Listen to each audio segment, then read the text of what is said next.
ବନ୍ଧୁଗଣ, ଆଜିର ଏହି ଭବିଷ୍ୟବାଣୀ ଆପଣଙ୍କ ପାଇଁ ଅତ୍ୟନ୍ତ ବିଶେଷ ହେବାକୁ ଯାଉଛି, କାରଣ ଗ୍ରହମାନଙ୍କ ଚାଲ ଏହା ସୂଚାଉଛି ଯେ ଦୀର୍ଘଦିନ ହେବ ଅଟକି ରହିଥିବା କୌଣସି ବଡ଼ କାମ ଏବେ ଗତି ପାଇପାରିବ।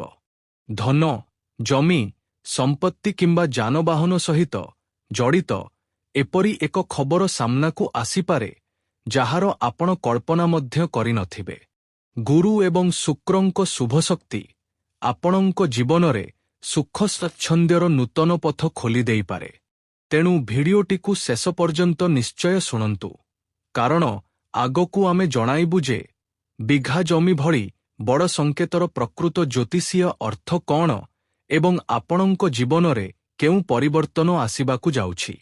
ଜ୍ଞାତାର୍ଥେ ଆପଣଙ୍କୁ ଜଣାଇ ରଖୁଛୁ ଯେ ବନ୍ଧୁଗଣ, ମିଠାର ଡବା ନିଅନ୍ତୁ ଏବଂ ସମଗ୍ର ଗ୍ରାମ ଓ ମହଲ୍ଲାରେ ବାଣ୍ଟି ଦିଅନ୍ତୁ, କାରଣ ଆଜିଠାରୁ ଆପଣଙ୍କ ଭାଗ୍ୟ ଚମକିବାକୁ ଯାଉଛି। ମୁଁ ଏହି ବିଷୟରେ ଗ୍ୟାରେଣ୍ଟି ଦେଉଛି। କେବଳ ଭିଡିଓଟିକୁ ସ୍କିପ୍ କରିବେ ନାହିଁ ଏବଂ ଆରମ୍ଭରୁ ଶେଷ ପର୍ଯ୍ୟନ୍ତ ଦେଖିବେ। ଆଉ ଆଖପାଖରେ କେହି ନଥିଲେ କେବଳ ସେତେବେଳେ ଦେଖିବେ, କାରଣ ଆମେ ଆପଣଙ୍କ ପାଇଁ ଅତ୍ୟନ୍ତ ବଡ଼ ଏକ ଖୁସିର ଖବର ନେଇ ଆସିଛୁ। ଆପଣଙ୍କ ଜୀବନ ଏବେ ହଠାତ୍ ବଦଳିଯିବ, କାରଣ ମହାବିଶ୍ୱର ମହାନ ଦେବଦେବୀମାନେ ଏହି ସଂକେତ ଦେଇସାରିଛନ୍ତି ଯେ ବିଘା ଜମି ଏବେ ଆପଣଙ୍କ ହାତକୁ ଆସିବାକୁ ଯାଉଛି। ଗୋଟିଏ ଶୋକବାର୍ତ୍ତା ଏବଂ ଦୁଇଟି ବଡ଼ ଖୁସିର ଖବର ମିଳିବ। ଆଜି ସନ୍ଧ୍ୟାର ଏହି ସମୟରେ ମୁଁ ଆଦୌ ମଜାକ କରିବା ମୋଡ଼ରେ ନାହିଁ। ସତ କଥା କହୁଛି, ବର୍ତ୍ତମାନ ଆପଣଙ୍କର ବେଶ୍ ଭଲ ସମୟ ଆରମ୍ଭ ହେବାକୁ ଯାଉଛି।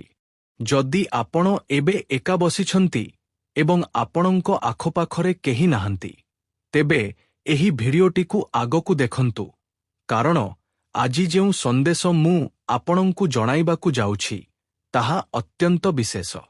ନାଗଦେବତାଙ୍କ କୃପାରୁ ଆଜି ଆପଣ ଏପରି ଏକ ସନ୍ଦେଶ ପାଇବାକୁ ଯାଉଛନ୍ତି ଯାହା ପରେ ଆସନ୍ତାକାଲି ଆପଣଙ୍କ ଜୀବନରେ ଦୁଇଟି ବଡ଼ ଖୁସିର ଖବର ମଧ୍ୟ ଆସିବ। ମୁଁ ମିଛ କହୁନି, ସତ କହୁଛି। ତେଣୁ ଭିଡିଓଟିକୁ ସମ୍ପୂର୍ଣ୍ଣ ଶେଷ ପର୍ଯ୍ୟନ୍ତ ଦେଖିବେ ଏବଂ ମନ ଦେଇ ଶେଷ ପର୍ଯ୍ୟନ୍ତ ଦେଖିବେ, କାରଣ ଉପରବାଲାଙ୍କ ଖେଳ ଆରମ୍ଭ ହୋଇଯାଇଛି ଏବଂ ଚମତ୍କାରୀ ପରିବର୍ତ୍ତନ ଯେକୌଣସି ମୁହୂର୍ତ୍ତରେ ଆପଣଙ୍କ ଜୀବନରେ ଆସିବ ହିଁ ଆସିବ। ବନ୍ଧୁଗଣ, ଉପରବାଲା ଯେବେ ଦିଅନ୍ତି, ଛପର ଫାଡ଼କେ ଦିଅନ୍ତି।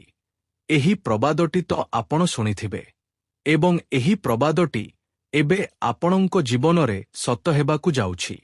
ଭଗବାନ ଆପଣଙ୍କୁ ଜୀବନରେ ଆଗକୁ ବଢ଼ିବାର ଆଉ ଏକ ସୁଯୋଗ ଦେଇଛନ୍ତି। ତେଣୁ ଭଗବାନଙ୍କ ନାମ ଜପ କରୁଥାନ୍ତୁ ଏବଂ ଜୀବନରେ ଆଗକୁ ବଢ଼ୁଥାନ୍ତୁ, କାରଣ ଶୁଭ ସମ୍ବାଦ ପ୍ରାପ୍ତି ହେବାକୁ ଯାଉଛି। ଆପଣଙ୍କ ଘରେ ଯେଉଁ ବରକତ ଅଟକି ରହିଥିଲା ତାହା ଏବେ ଖୋଲିବାକୁ ଯାଉଛି। କେବଳ ଗୋଟିଏ ସର୍ତ୍ତ, ଏହି ସନ୍ଦେଶକୁ ମଜାକ ବୋଲି ଭୁଲ କରନ୍ତୁ ନାହିଁ ଏବଂ ଆପଣଙ୍କ କୌଣସି ବିଶେଷ ପରିଚିତଙ୍କ ପାଖକୁ ଏହାକୁ ସେୟାର କରିଦିଅନ୍ତୁ। ଆପଣ ଏହାର ସିଧାସଳଖ ଲାଭ ପାଇଯିବେ ଏବଂ ଆପଣଙ୍କ ଜୀବନ ହଠାତ୍ ବଦଳିଯିବ। ମୁଁ ଗ୍ୟାରେଣ୍ଟି ଦେଇ କହୁଛି, ଆଗାମୀ ସମୟ ଆପଣଙ୍କ ପାଇଁ କୌଣସି ସାଧାରଣ ସମୟ ରହିବ ନାହିଁ। ଆପଣଙ୍କ ଜୀବନର ସବୁଠାରୁ ବିଶେଷ ଏବଂ ଲାଭଦାୟକ ସମୟ ହେବାକୁ ଯାଉଛି ଏହା। ଘଣ୍ଟା ଭିତରେ ଏତେ ଅଧିକ ଧନ୍ଦଲତ ଆପଣ ପାଇବେ ଯାହା ଆପଣ କେବେ ବି ଭୁଲି ପାରିବେ ନାହିଁ। ହଁ ବନ୍ଧୁଗଣ, ଚମତ୍କାରୀ ପରିବର୍ତ୍ତନ ଆଜି ସନ୍ଧ୍ୟା ମିନିଟ ଭିତରେ ହେବାକୁ ଯାଉଛି। ଏହାକୁ ଆପଣ ଭଗବାନଙ୍କ ଚମତ୍କାର ବୋଲି ଭାବନ୍ତୁ କିମ୍ବା ଆପଣଙ୍କ ନିଜ ପରିଶ୍ରମର ଫଳ। ହଁ ବନ୍ଧୁଗଣ, ଆଗାମୀ ସମୟରେ ଆପଣଙ୍କ କୁଣ୍ଡଳୀରେ ଧନର ଏପରି ଏକ ଯୋଗ ତିଆରି ହେଉଛି ଯାହାର ସିଧାସଳଖ ଫାଇଦା ଆପଣ ପାଇବେ। ଆମେ ସେହି ଧନର କଥା କହୁଛୁ ଯାହା ଏହି ସମୟରେ ଆପଣଙ୍କ କୁଣ୍ଡଳୀରେ ଏକ ଅତ୍ୟନ୍ତ ଶକ୍ତିଶାଳୀ ଧନଯୋଗ ତିଆରି କରୁଛି। ଜୀବନ ବଦଳାଇବାର ଏକ ଭଲ ମାର୍ଗ ଦେଖାଯାଉଛି ଏବଂ ଆପଣଙ୍କର ସମସ୍ତ ଅଟକି ରହିଥିବା କାର୍ଯ୍ୟ ସମ୍ପୂର୍ଣ୍ଣ ହେବାକୁ ଯାଉଛି, କାରଣ ଏବେ ଭଲ ସମୟ ଆପଣଙ୍କ ଜୀବନରେ ଆସିଯାଇଛି। ଘରେ ହଠାତ୍ ଧନ ଆସିବାର ପ୍ରବଳ ସଂକେତ ମିଳୁଛି। ଏପରି ସଂକେତ ଆପଣ ପାଇବେ ଯାହାକୁ ଆପଣ କେବେ ବି ଭୁଲିବେ ନାହିଁ। ହଁ ବନ୍ଧୁଗଣ, ଏକ ସାଙ୍ଗରେ 3 କିମ୍ବା 4ଟି ବଡ଼ ସଂକେତ ଆପଣ ପାଇବେ। ଆପଣଙ୍କର କୌଣସି ପୁରୁଣା ଅଟକି ରହିଥିବା ଟଙ୍କା ପୁଣି ଥରେ ଫେରି ପାଇବାର ସମ୍ଭାବନା ରହିଛି ଏବଂ ଜୀବନ ବଦଳାଇବାର ସମୟ ଆରମ୍ଭ ହୋଇଯାଇଛି। ଏହାପରେ ଧରି ନିଅନ୍ତୁ, ଆପଣ ଯଦି ଚାକିରି ପ୍ରସ୍ତୁତିରେ ଲାଗିଛନ୍ତି, ତେବେ ଆପଣଙ୍କର ପକ୍କା ଚାକିରି ଲାଗିଯାଇପାରେ। ବ୍ୟବସାୟରେ ହଠାତ୍ ମୁନାଫା ହେବାର ଯୋଗ ରହିଛି। ବ୍ୟବସାୟରେ ଏକ ନୂତନ ଉଛାଳ ଦେଖିବାକୁ ପାଇବେ, କାରଣ ଚମତ୍କାରୀ ପରିବର୍ତ୍ତନ ଯେକୌଣସି ମୁହୂର୍ତ୍ତରେ ଆପଣଙ୍କ ଜୀବନରେ ଘଟିପାରେ। ଆଗାମୀ ଘଣ୍ଟା ଭିତରେ ଆପଣ ମାଲାମାଲ ହୋଇଯିବେ। ଆପଣଙ୍କ ପାଖରେ ଟଙ୍କା, ଘର, ଗାଡ଼ି, ପ୍ରେମ ଏବଂ ଇଜ୍ଜତ, ମାନସମ୍ମାନ ସବୁକିଛି ରହିବ, କାରଣ ଆପଣଙ୍କ ଜୀବନ ବଦଳିବାକୁ ଯାଉଛି। ଯାହାଙ୍କର ବ୍ୟବସାୟ ବା ସମୟ ଠିକ୍ଠାକ୍ ଚାଲୁନଥିଲା, ସେମାନଙ୍କ ପାଇଁ ଆଗାମୀ ଘଣ୍ଟା ଅତ୍ୟନ୍ତ ଗୁରୁତ୍ୱପୂର୍ଣ୍ଣ ପ୍ରମାଣିତ ହେବ, କାରଣ ବ୍ୟବସାୟରେ ହଠାତ୍ ଗ୍ରୋଥ୍ ଦେଖିବାକୁ ମିଳିବ। ମା ସରସ୍ୱତୀ, ଭଗବାନ ବିଷ୍ଣୁ, ମା ଲକ୍ଷ୍ମୀଙ୍କ ସହ ଭଗବାନ ଗଣେଶ, ମହାଦେବ ଅର୍ଥାତ୍ ସମସ୍ତ ଦେବଦେବୀଙ୍କ ଆଶୀର୍ବାଦ ମଧ୍ୟ ଆପଣଙ୍କ ଉପରେ ରହିଛି, ଯାହାଫଳରେ ଆପଣଙ୍କ ଜୀବନରେ ଖୁସି ଆସିବାକୁ ଯାଉଛି। ଆପଣ ବିଘା ଜମି ପାଇବେ। ବନ୍ଧୁଗଣ, ଉପରବାଲାଙ୍କ ମହିମା ମଧ୍ୟ ଦେଖନ୍ତୁ। ଯେବେ ସେ ଦିଅନ୍ତି, ସବୁ ଦିଗରୁ ଖୁସି ଦିଅନ୍ତି। ଯେପରିକି ଏହି ସମୟରେ ଆପଣ ଯାନବାହନର ସୁଖ ଏବଂ ଏକ ନୂତନ ଆରମ୍ଭ ପାଇବାକୁ ଯାଉଛନ୍ତି, ଯାହା ଆପଣ କେବେ ବି ଭାବି ନଥିଲେ। ଠିକ୍ ସେହିପରି ଏକ ସମୟର ନିର୍ମାଣ ହୋଇଯାଇଛି। ବର୍ଷର ଧନତେରାସ ପୂର୍ବରୁ ଆପଣଙ୍କ ଘରେ ଗାଡ଼ି ହେବ, ବାଂଲା ହେବ। ଯାହାଙ୍କ ମନରେ ଗାଡ଼ି ବା ଅନ୍ୟ କିଛି କିଣିବାର ବିଚାର ଚାଲିଛି, ସେମାନଙ୍କ ପାଇଁ ରାସ୍ତା ବହୁତ ଭଲ ଖୋଲିଯାଉଛି। ଘରେ ସୁଖ ସ୍ୱାଚ୍ଛନ୍ଦ୍ୟର ନୂତନ ଜିନିଷ ଆସିବାର ପ୍ରବଳ ଯୋଗ ତିଆରି ହେଉଛି। ହଁ ବନ୍ଧୁଗଣ, ଘଣ୍ଟା ଭିତରେ ଆପଣ ରାଜାଙ୍କ ପରି ଜୀବନ ଜୀଇବେ। ଏହା ଶନିଦେବ ଏବଂ ମହାଦେବଙ୍କ ସଂକେତ ରହିଛି ଏବଂ ମହାଦେବ ଯେଉଁଥର ସଂକେତ ପଠାଇ ଦିଅନ୍ତି, ତାହା ସତ ହୋଇଥାଏ ଏବଂ ଆପଣଙ୍କ ପାଇଁ ସନ୍ଦେଶ ପଠାଇଛନ୍ତି ଯେ, ବେଟା, ତୁମେ ଆଦୌ ଚିନ୍ତା କର ନାହିଁ, ନା ଆପଣଙ୍କର କର୍କଋଣ ରହିବ, ନା ଚାପ, ସବୁକିଛି ମୁଁ ଶେଷ କରିଦେବି। ଏହା ମହାଦେବଙ୍କ ସନ୍ଦେଶ। ଆପଣ ଯେଉଁ ଋଣକୁ ନେଇ ଦିନରାତି କାନ୍ଦୁଥିଲେ ଏବଂ ଅତ୍ୟନ୍ତ ବିଚଳିତ ରହୁଥିଲେ, ଏବେ ଆପଣଙ୍କ ସମସ୍ତ ପ୍ରକାରର ବ୍ୟାକୁଳତା ଶେଷ ହୋଇଯିବ ଏବଂ ଜୀବନରେ ଖୁସି ଫେରିଆସିବ। କୁଣ୍ଡଳୀରେ ଏକ ଦୁର୍ଲଭ ମହାସଂଯୋଗ ତିଆରି ହୋଇଛି, ଯାହା ଶୁଣି ଆପଣ ଖୁସିରେ ନାଚିବା ଆରମ୍ଭ କରିଦେବେ। ହଁ, ସମସ୍ତ ପ୍ରକାରର ସୁଖ ସ୍ୱାଚ୍ଛନ୍ଦ୍ୟ ଆପଣ ପାଇବାକୁ ଯାଉଛନ୍ତି ଏବଂ ଆପଣଙ୍କ ପାଇଁ ଭଲ ସମୟର ନିର୍ମାଣ ହୋଇସାରିଛି। ବିଘା ଜମି ଆପଣଙ୍କ ନାମରେ ହେବାକୁ ଯାଉଛି। ହଁ ବନ୍ଧୁଗଣ, ଏବଂ ଏହା ସହିତ ଜ୍ଞାତାର୍ଥେ ମୁଁ ଆପଣଙ୍କୁ ଜଣାଇବାକୁ ଚାହିଁବି ଯେ, ବନ୍ଧୁଗଣ, ଆପଣଙ୍କ ଜୀବନ ପାଇଁ ସବୁଠାରୁ ବଡ଼ କଥାଟି ମନ ଦେଇ ଶୁଣନ୍ତୁ। ଯେଉଁମାନଙ୍କର ପୁରୁଣା ଜମିଜମା ମାମଲା, କାଗଜପତ୍ର କିମ୍ବା ପୈତୃକ ସମ୍ପତ୍ତିର ବିବାଦ ବର୍ଷ ବର୍ଷ ଧରି ଅଟକି ରହିଥିଲା, ସେମାନଙ୍କ ପାଇଁ ଏହି ସମୟ ଅତ୍ୟନ୍ତ ଶୁଭ ଅଟେ। ଏପରିକି କାଗଜପତ୍ର ସହିତ ଜଡ଼ିତ କୌଣସି ଗୁରୁତ୍ୱପୂର୍ଣ୍ଣ କାମ ପୂରା ହେବାକୁ ଯାଉଛି ଏବଂ ପୁରୁଣା ସମ୍ପତ୍ତି ସହିତ ଜଡ଼ିତ ନିଷ୍ପତ୍ତି ଆପଣଙ୍କ ପକ୍ଷରେ ଆସିପାରେ। ଏପରିକି ଆପଣ ଯେଉଁ ଜମି ବିଷୟରେ କେବେ ଭାବିନଥିଲେ, ସେଠାରୁ ଆପଣଙ୍କ ନାମରେ ଜମି ବାହାରିପାରେ ଏବଂ ସେହି ଜମି କୌଣସି ସାଧାରଣ ଜମି ହେବ ନାହିଁ, ବରଂ କୋଟି କୋଟି ଟଙ୍କାର ସମ୍ପତ୍ତି ଆପଣଙ୍କ ହାତକୁ ଲାଗିବାକୁ ଯାଉଛି। ବନ୍ଧୁଗଣ, ଯେଉଁମାନେ ଜମି କିଣିବାର ଚିନ୍ତା କରୁଛନ୍ତି, ସେମାନଙ୍କ ପାଇଁ ମଧ୍ୟ ସମୟ ବହୁତ ଭଲ ଆରମ୍ଭ ହେଉଛି। ଭୂମି ମାତାଙ୍କ ଆଶୀର୍ବାଦରେ କମ୍ ପଇସାରେ ମଧ୍ୟ ଆପଣ ଭଲ ଜମି କିଣିପାରିବେ। ଏପରି ସମୟର ନିର୍ମାଣ ହେଉଛି ଏବଂ ହଠାତ୍ ଆଜି ସନ୍ଧ୍ୟା ସମୟରେ କିମ୍ବା ଆସନ୍ତାକାଲି 2ଟି ବଡ଼ ଖୁସିର ଖବର ମିଳିବାର ପ୍ରବଳ ଯୋଗ ଦେଖାଯାଉଛି। ହଁ, ତେଣୁ ବନ୍ଧୁଗଣ ମନେ ରଖନ୍ତୁ, ଆଜିର ଏହି ସନ୍ଦେଶ ଆପଣଙ୍କ ପାଇଁ ଅତ୍ୟନ୍ତ ବିଶେଷ ଅଟେ। ଆସନ୍ତାକାଲି ଆପଣ 2ଟି ବଡ଼ ଖୁସିର ଖବର ପାଇବେ। ପ୍ରଥମଟି ଧନ, ପଇସା, ଖଜାନା ସହିତ ଜଡ଼ିତ ଖୁସିର ଖବର ହୋଇପାରେ ଏବଂ ଦ୍ୱିତୀୟଟି ଘର ପରିବାରରେ ଖୁସିର ଖବର ଅର୍ଥାତ୍ ଘରେ ବହୁତ ଶାନ୍ତ ପରିବେଶ ରହିବ, ଆଦ କଳହ କ୍ଲେଶ ହେବ ନାହିଁ। ହଁ ବନ୍ଧୁଗଣ, କେବଳ ଆପଣଙ୍କୁ ଭରସା ବଜାୟ ରଖିବାକୁ ହେବ ଏବଂ ସକାରାତ୍ମକ ଚିନ୍ତାଧାରା ରଖିବାକୁ ହେବ। ଏଠାରେ ଯଦି ଆପଣ ପଜିଟିଭ୍ ଭାବୁଛନ୍ତି, ତେବେ ବୁଝିଯିବେ ଯେ ଜୀବନ ବଦଳିଯିବ। ଆଜିର ଏହି ସନ୍ଦେଶ ଯଦି ଆପଣଙ୍କୁ ଟିକେ ମଧ୍ୟ ଭଲ ଲାଗିଥାଏ, ତେବେ ଭିଡିଓଟିକୁ ଲାଇକ୍ କରିଦିଅନ୍ତୁ, ଚ୍ୟାନେଲକୁ ସବସ୍କ୍ରାଇବ୍ କରିଦିଅନ୍ତୁ ଏବଂ କମେଣ୍ଟ ବକ୍ସରେ ହର ହର ମହାଦେବ, ଜୟ ଶ୍ରୀରାମ, ଜୟ ନାଗଦେବତା ନିଶ୍ଚୟ ଲେଖନ୍ତୁ। ଆପଣଙ୍କ ସମସ୍ତ କାର୍ଯ୍ୟ ସଫଳ ହେବ ଏବଂ ଭଗବାନଙ୍କ କୃପା ତ ଆପଣଙ୍କ ଉପରେ ଅଛି, କିନ୍ତୁ ଆପଣଙ୍କୁ ଓଭର କନଫିଡେନ୍ସରେ ଆସି କୌଣସି ପ୍ରକାରର ଭୁଲ କରିବାକୁ ହେବ ନାହିଁ, କାରଣ ଏବେ ଆପଣଙ୍କ ଜୀବନ ବଦଳିବାକୁ ଯାଉଛି। ମହାକାଳଙ୍କ ଆଶୀର୍ବାଦ ମଧ୍ୟ ଆପଣ ପାଇବେ ଏବଂ ଜୀବନ ଧନ୍ୟ ହୋଇଯିବ। ଆଉ ଏଠାରୁ ଆଗକୁ ମୁଁ ଆପଣଙ୍କୁ ଯାହା କହିବାକୁ ଯାଉଛି, ତାହାକୁ ଆଦୌ ସ୍କିପ୍ କରିବେ ନାହିଁ ଏବଂ ଶେଷ ପର୍ଯ୍ୟନ୍ତ ଦେଖିବେ, କାରଣ ଏହା ସିଧାସଳଖ ଆପଣଙ୍କୁ ଲାଭ ପହଞ୍ଚାଇବ। କୋଟିପତି ଭଳି ଜୀବନ ବିତାଇବେ, ଏତେ ଭଲ ସମୟର ନିର୍ମାଣ ହୋଇସାରିଛି। ଧରିନିଅନ୍ତୁ, ଯଦି ଗତ କିଛି ସମୟ ବା କିଛି ବର୍ଷ ଧରି ଆପଣଙ୍କ ଜୀବନରେ ପଇସାର ଅଭାବ, ଜମିଜମାକୁ ନେଇ ସମସ୍ୟା କିମ୍ବା କୌଣସି ଅଟକି ରହିଥିବା କାମ ହେଉନାହିଁ, ତେବେ ଆଜିର ଏହି ଭବିଷ୍ୟବାଣୀ କେବଳ ଆପଣଙ୍କ ପାଇଁ ବିଶେଷ ହୋଇପାରେ।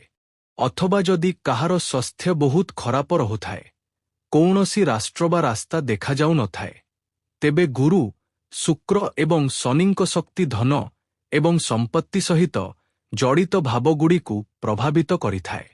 ଆଉ ଅଟକି ରହିଥିବା ଧନ, ଜମିଜମା ସହିତ ଜଡ଼ିତ ଅତ୍ୟନ୍ତ ଗୁଣକାରୀ ନ୍ୟୁଜ୍ ଆପଣ ପାଇବାକୁ ଯାଉଛନ୍ତି, ଯାହା ଆପଣ ଥମ୍ବନେଲରେ ଦେଖିନଥିଲେ। ଜମି, ପଇସା, ଘର, ଗାଡ଼ି, ଏହା ଭଗବାନଙ୍କ ସଂକେତ ଅଟେ, କିନ୍ତୁ ଧ୍ୟାନ ରଖନ୍ତୁ, ଜ୍ୟୋତିଷ ସର୍ବଦା ସମ୍ଭାବନା ଉପରେ ହିଁ ତିଆରି ହୋଇଥାଏ। ଆଉ ମୁଁ ଆପଣଙ୍କୁ ସେୟା ହିଁ ବୁଝାଇବାକୁ ଚେଷ୍ଟା କରୁଛି। ଆପଣଙ୍କ ଜନ୍ମକୁଣ୍ଡଳୀ ଅନୁସାରେ ଆପଣଙ୍କ ଜୀବନରେ ଯାହା ଲେଖାଯାଇଛି, ତାହା ଆପଣଙ୍କୁ ପ୍ରତ୍ୟେକ ପରିସ୍ଥିତିରେ ମିଳିବ ହିଁ ମିଳିବ। ଗୁରୁ ଗ୍ରହ, ଶୁକ୍ର ଗ୍ରହ ଏବଂ ଶନି ଗ୍ରହଙ୍କ ବିଶେଷ କୃପା ଆପଣଙ୍କ ଉପରେ ରହିଛି। ବନ୍ଧୁଗଣ, ଶନିଦେବ ମଧ୍ୟ ମେରବାନ ଅଛନ୍ତି, ଅର୍ଥାତ୍ ଶନିଦେବ ବିଳମ୍ବ କରିଥାନ୍ତି, କିନ୍ତୁ ଜ୍ୟୋତିଷର ଅନୁସାରେ ଯେବେ ଶନିଙ୍କ ସ୍ଥିତି ଅନୁକୂଳ ହୋଇଥାଏ, ସେବେ ପରିଶ୍ରମ ସହିତ ଜଡ଼ିତ ପରିଣାମ ଦୀର୍ଘ ସମୟ ପର୍ଯ୍ୟନ୍ତ ଦେଖିବାକୁ ମିଳିଥାଏ। ହଁ, ଯେଉଁ ଜିନିଷ ପାଇଁ ଆପଣ ନ ଜାଣି କେତେ ବର୍ଷ ଧରି ପରିଶ୍ରମ କରିଛନ୍ତି, ତାର ସଠିକ୍ ପରିଣାମ ଏବେ ଆପଣଙ୍କୁ ଧୀରେ ଧୀରେ ମିଳିବାକୁ ଯାଉଛି। ପରିବାରର ଲୋକଙ୍କ ସହିତ ଭଲ ତାଳମେଳ ରହିବା ଦ୍ୱାରା ଘରେ ଶାନ୍ତ ଏବଂ ସୁଖଦ ପରିବେଶ ରହିବ। ପ୍ରେମୀ ପ୍ରେମିକାଙ୍କୁ ପରସ୍ପରର ଭାବନାର ସମ୍ମାନ କରିବା ଉଚିତ। କିଛି ସମୟ ଏକାଠି ବିତାଇବା ଦ୍ୱାରା ସମ୍ପର୍କର ଭୁଲ ବୁଝାମଣା କମିବ। ବ୍ୟସ୍ତତା କାରଣରୁ ସାଥୀଙ୍କୁ ଅବହେଳା କରନ୍ତୁ ନାହିଁ। ଏହା ସହିତ କାଶ, ଥଣ୍ଡା ଭଳି ସମସ୍ୟା ଦେଖାଦେଇପାରେ। ପାଗ ପରିବର୍ତ୍ତନରୁ ବର୍ତ୍ତି ରୁହନ୍ତୁ। ଯଥାପସ୍ତ ବିଶ୍ରାମ ଏବଂ ପାଣି ନିଅନ୍ତୁ। ଆୟୁର୍ବେଦିକ ଚିକିତ୍ସାର ପରାମର୍ଶ ନିଆଯାଇପାରେ। ଯଦି କୌଣସି ଆୟୁର୍ବେଦିକ ଶୋଧ ନେବାର ଥାଏ, ତେବେ ଯୋଗ୍ୟ ବିଶେଷଜ୍ଞଙ୍କ ପରାମର୍ଶ କ୍ରମେ ନିଅନ୍ତୁ। ଲକ୍ଷଣ ବଢ଼ିଲେ ବା ଲାଗି ରହିଲେ ଡାକ୍ତରଙ୍କ ସହିତ ଯୋଗାଯୋଗ କରନ୍ତୁ। ଜ୍ଞାତାର୍ଥେ ଆପଣଙ୍କୁ ଜଣାଇ ରଖୁଛୁ ଯେ ଆଜି ପ୍ରତ୍ୟେକ ଜିନିଷ ସେଭଳି ହେବ ନାହିଁ ଯେଭଳି ପ୍ରଥମ ନଜରରେ ଦେଖାଯାଉଛି। କୌଣସି ପରିସ୍ଥିତିକୁ ବୁଝିବାରେ ଟିକେ ସମୟ ଲାଗିପାରେ। ମନ ବିଭିନ୍ନ ପ୍ରକାରର ସମ୍ଭାବନା ତିଆରି କରିବ, କିନ୍ତୁ ପ୍ରତ୍ୟେକ ସମ୍ଭାବନା ସତ ହେବ ନାହିଁ। ଅସମ୍ପୂର୍ଣ୍ଣ ତଥ୍ୟ ଉପରେ ଭରସା କରି ଭୁଲ ନିଷ୍ପତ୍ତି ନିଅନ୍ତୁ ନାହିଁ। ଆପଣଙ୍କ ନିଜର ବୁଝାମଣା ମଜବୁତ ରହିବ, ତଥାପି ତଥ୍ୟର ଯାଞ୍ଚ ଜରୁରୀ ଅଟେ। ରାତିରେ କୌଣସି ବିଚାର ବା ଚିନ୍ତା ବ୍ୟାକୁଳ କରିପାରେ। କୌଣସି କଥାର ପୁଷ୍ଟି ନ ହୋଇ ବଡ଼ ନିଷ୍ପତ୍ତି ନିଅନ୍ତୁ ନାହିଁ। ଚାକିରି ବଦଳାଇବାକୁ ଭାବୁଥିବା ଲୋକଙ୍କୁ ମିଳିଥିବା କୌଣସି ପ୍ରସ୍ତାବ ବା ତଥ୍ୟର ଭଲ ଭାବରେ ପୁଷ୍ଟି କରିବା ଉଚିତ। ଆକର୍ଷକ ଅଫରରେ ସମ୍ପୂର୍ଣ୍ଣ ତଥ୍ୟ ତୁରନ୍ତ ସ୍ପଷ୍ଟ ହେବ ନାହିଁ। ବ୍ୟବସାୟରେ ପାର୍ଟନରସିପ୍ର ସର୍ତ୍ତଗୁଡ଼ିକ ଧ୍ୟାନରୂପେ ପଢ଼ନ୍ତୁ। ସହକର୍ମୀଙ୍କ ମତ ଶୁଣନ୍ତୁ, କିନ୍ତୁ ଚୂଡ଼ାନ୍ତ ନିଷ୍ପତ୍ତି ନିଜ ସ୍ଥିତି ଏବଂ ତଥ୍ୟ ଆଧାରରେ ନିଅନ୍ତୁ। ଅଧୁରା ତଥ୍ୟରେ ପଦକ୍ଷେପ ନେବା ଆଜି ଠିକ୍ ନୁହେଁ। ଟିକେ ପ୍ରତୀକ୍ଷା ଭଲ ବିକଳ୍ପ ଚିହ୍ନିବାରେ ସାହାଯ୍ୟ କରିବ। ଆଉ ହଁ, ଭାବନା ଗଭୀର ରହିବ କିନ୍ତୁ ସେମାନଙ୍କ ଦିଗ ସ୍ପଷ୍ଟ ବୁଝାପଡ଼ିବ ନାହିଁ। ଅବିବାହିତ ଲୋକଙ୍କୁ ସାମ୍ନାରେ ଥିବା ବ୍ୟକ୍ତିଙ୍କ ସଂକେତ ବୁଝିବାରେ ଅସୁବିଧା ହୋଇପାରେ। କଳ୍ପନାକୁ ବାସ୍ତବତା ବୋଲି ଭାବନ୍ତୁ ନାହିଁ। ଦମ୍ପତିଙ୍କ ମଧ୍ୟରେ ସାମାନ୍ୟ କଥାରେ ଭୁଲ ବୁଝାମଣା ହୋଇପାରେ। ଚୁପ୍ ରହିବା ବଦଳରେ ଧୀରେ ଏବଂ ସ୍ପଷ୍ଟ ତରିକାରେ ଆଲୋଚନା କରନ୍ତୁ। ସାମ୍ନାରେ ଥିବା ବ୍ୟକ୍ତିଙ୍କ ବ୍ୟବହାର ପଛରେ ଅନ୍ୟ କୌଣସି କାରଣ ମଧ୍ୟ ଥାଇପାରେ। ଭରସା ଏବଂ ସ୍ପଷ୍ଟ ସମ୍ବାଦ ଆଜି ଜରୁରୀ ଅଟେ। ଆଉ ହଁ, ଅନିୟମିତ ନିଦ କାରଣରୁ ଅସ୍ଥିରତା ବଢ଼ିପାରେ। ଶୋଇବା ପୂର୍ବରୁ କ୍ରମାଗତ ସ୍କ୍ରିନ୍ ଦେଖିବାରୁ ଦୂରେଇ ରୁହନ୍ତୁ। ରାତିରେ କେଫିନ୍ କମ୍ ରଖିବା ଭଲ। ହାଲକା ଓକ୍ ଏବଂ ଶାନ୍ତ କାର୍ଯ୍ୟକଳାପ ମନକୁ ସ୍ଥିର ରଖିପାରେ। ଶରୀରରେ କୌଣସି ଅସ୍ୱାଭାବିକ ସମସ୍ୟା କ୍ରମାଗତ ଅନୁଭବ ହେଲେ ଡାକ୍ତରଙ୍କ ପରାମର୍ଶ ନିଅନ୍ତୁ। ଆୟରେ ସୁଧାର ହେବ। ଧର୍ମ ପ୍ରତି ଆସ୍ଥା ମଜବୁତ ହେବ ଏବଂ ଭଲ ପରାମର୍ଶ ସହାୟକ ପ୍ରମାଣିତ ହେବ। ଦ୍ୱିପ୍ରହରରେ ଚାପ ରହିବ। ଅନାବଶ୍ୟକ କାର୍ଯ୍ୟରେ ସମୟ ନଷ୍ଟ ହେବ। ଆୟରେ କମି ହେବ ଏବଂ କାର୍ଯ୍ୟରେ ବାଧା ଉପୁଜିବ। ସନ୍ଧ୍ୟାରେ ପୁରୁଣା ବନ୍ଧୁମାନଙ୍କ ସହିତ ଭେଟଘାତ ହେବ। ଆୟ ଭଲ ହେବ ଏବଂ ସନ୍ତାନ ପକ୍ଷରୁ ଖୁସି ପ୍ରାପ୍ତି ହେବ। ହଠାତ୍ ଯାତ୍ରା କରିବାକୁ ପଡ଼ିପାରେ। ଆଉ ହଁ, ଏହି କଥାଗୁଡ଼ିକ ପ୍ରତି ମଧ୍ୟ ବିଶେଷ ଧ୍ୟାନ ଦେବେ ଯେ ନିଜ ଦିନଚର୍ଯ୍ୟାରେ କିଛି ଭଲ ପରିବର୍ତ୍ତନ ଆଣିବା ଦ୍ୱାରା ନୂତନ ଅବସର ମିଳିପାରେ। ଦ୍ୱିପ୍ରହର ପରେ ଭବିଷ୍ୟତ ସହିତ ଜଡ଼ିତ କୌଣସି ଭଲ ଖବର ମିଳିବାର ସମ୍ଭାବନା ଅଛି। ଯୁବବର୍ଗ କୌଣସି ବିଶେଷ ଲକ୍ଷ୍ୟ ପାଇଁ କରାଯାଇଥିବା ପ୍ରୟାସରେ ସଫଳ ହୋଇପାରନ୍ତି। ମହିଳାମାନଙ୍କର ଧାର୍ମିକ ବା ଆଧ୍ୟାତ୍ମିକ କାର୍ଯ୍ୟକଳାପରେ ଆଗ୍ରହ ବଢ଼ିବ। ନୂତନ ଅବସରର ଫାଇଦା ଉଠାଇବା ପାଇଁ ପୂର୍ବରୁ ପ୍ରସ୍ତୁତି ରଖନ୍ତୁ। ଦିନର ଦ୍ୱିତୀୟ ଭାଗରେ କୌଣସି ଗୁରୁତ୍ୱପୂର୍ଣ୍ଣ ସୂଚନା ଆପଣଙ୍କ ଆଗାମୀ ଯୋଜନାକୁ ବଦଳାଇ ଦେଇପାରେ। ତଥାପି ବନ୍ଧୁଗଣ, ନିଜର ଉପଲବ୍ଧିଗୁଡ଼ିକ ବିଷୟରେ ସମସ୍ତଙ୍କ ସାମ୍ନାରେ ଆବଶ୍ୟକତାଠାରୁ ଅଧିକ କଥା କହନ୍ତୁ ନାହିଁ। କୌଣସି ବ୍ୟକ୍ତି ଆପଣଙ୍କ ସୂଚନାର ଭୁଲ ବ୍ୟବହାର କରିପାରେ। ହଠାତ୍ ଏପରି ଖର୍ଚ୍ଚ ସାମ୍ନାକୁ ଆସିପାରେ ଯାହାକୁ ଏଡ଼ାଇବା କଷ୍ଟକର ହେବ। ବଜେଟରେ କିଛି ଟଙ୍କା ଜରୁରୀ ଏବଂ ହଠାତ୍ ହେବାକୁ ଥିବା ଖର୍ଚ୍ଚ ପାଇଁ ବଞ୍ଚାଇ ରଖନ୍ତୁ। ପରିସ୍ଥିତିକୁ ନେଇ ଭୟଭୀତ ହେବା ବଦଳରେ ଧୈର୍ଯ୍ୟର ସହିତ ଆର୍ଥିକ ବ୍ୟବସ୍ଥା ସମ୍ଭାଳନ୍ତୁ। ଆଉ ହଁ, ମାର୍କେଟିଂ ଏବଂ ଇମ୍ପୋର୍ଟ ଏକ୍ସପୋର୍ଟ ସହିତ ଜଡ଼ିତ କାରବାରରେ ଲାଭ ହେବାର ସଂକେତ ରହିଛି। ପ୍ରପର୍ଟିର କୌଣସି ଡିଲ୍ କରୁଥିଲେ କାଗଜପତ୍ର ପ୍ରକ୍ରିୟା ବହୁତ ଧ୍ୟାନର ସହିତ ପୂରା କରନ୍ତୁ। ଦସ୍ତାବେଜ, ଟଙ୍କା ଏବଂ ସର୍ତ୍ତଗୁଡ଼ିକ ଭଲ ଭାବରେ ଯାଞ୍ଚ କରନ୍ତୁ। ସରକାରୀ ଚାକିରି କରୁଥିବା ବ୍ୟକ୍ତିଙ୍କ ପାଇଁ ପଦୋନ୍ନତିର ଅବସର ତିଆରି ହୋଇପାରେ। ବିଦେଶ ଯିବାକୁ ଚେଷ୍ଟା କରୁଥିବା ଲୋକଙ୍କୁ ମଧ୍ୟ ଭଲ ଖବର ମିଳିବାର ସମ୍ଭାବନା ଅଛି। ଜରୁରୀ ଆବେଦନ ଏବଂ ଦସ୍ତାବେଜ ସମୟରେ ପୂରା ରଖନ୍ତୁ। ଆପଣଙ୍କ କୌଣସି ଉପଲବ୍ଧି ଯୋଗୁଁ ଘରେ ଖୁସିର ପରିବେଶ ତିଆରି ହୋଇପାରେ। ପରିବାରର ଲୋକମାନେ ଆପଣଙ୍କ ସଫଳତାରେ ଖୁସି ହେବେ। ପ୍ରେମ ସମ୍ପର୍କରେ ଜଲଦବାଜି ବା ଆବଶ୍ୟକତାଠାରୁ ଅଧିକ ଉତ୍ସାହ ଦୂରତା ସୃଷ୍ଟି କରିପାରେ। ସମ୍ପର୍କକୁ ସ୍ୱାଭାବିକ ତରିକାରେ ଆଗକୁ ବଢ଼ିବାକୁ ଦିଅନ୍ତୁ ଏବଂ ସାମ୍ନାରେ ଥିବା ବ୍ୟକ୍ତିଙ୍କ ଉପରେ ଚାପ ପକାନ୍ତୁ ନାହିଁ। ବନ୍ଧୁଗଣ, ମୁଁ